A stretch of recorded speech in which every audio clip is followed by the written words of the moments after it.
warra ammoo lubbuu isaanii wareegama biyya isaaniitiif dachii ta'inirraa hin buqqaan jedhanii mootummaa naafxanyaa dura dhaabataa jiran akka waliin dhaabannu isiniin jedha. Shaneellee miti jarri.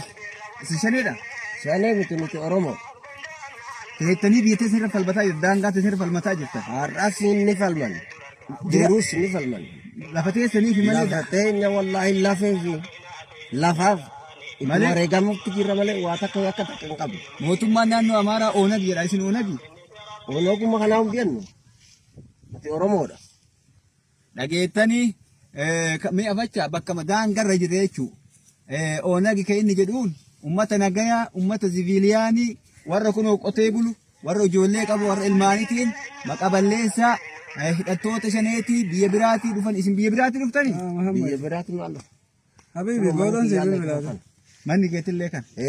Kuno laale. Horuun teetillee kan? Horuun tiyyaallee tana kana irraa qoforradhee nyaadhu. Laa kuno amma akkaan itti qoforradhu dhagahee. Lolaaf. Kuno laal wayii facaafadhu. Eegganna Amaaraa jechuudha. Kanaan gisee barbaadisi maal dhaabeellee kuno maaruma eegganna irratti kuno addunyaan barbaadeessi. Akka kana obboleeyyan tiyyatan addunyaa jirtan shanee wayiillee hin jirtu. Oonagii wayiillee hin jirtu. Bakka silaa makalaakaan hin geenne meeshanii masanuu barbaanna. Oonagii masan barbaanna. Qotee bulaa Oromoo, hiyyeessa Oromoo maqaa balleessuudhaan qawwee qabu hidhannoo qaba dachii tiyyarraa hin deemu jedhee akkasitti kanaan taa'u maqaa balleessan jechuudha. Ilmaan qabaa, ijoollee qabaa, bultii qabaa, nama jiraatu wajjin akka dhaabattan isiniin jedha. Gargaarsa uummata kana daangarra jirra jechuudha. Bakki lolli baname kunoo bakka tana, bakki qabriin gubattellee bakka tana, daangaa kana. Badheen isin agartan kunoo kagamaa kuni Amaarri kana jechuudha. Daangaan kunoo manni gandiin Amaara sirraan.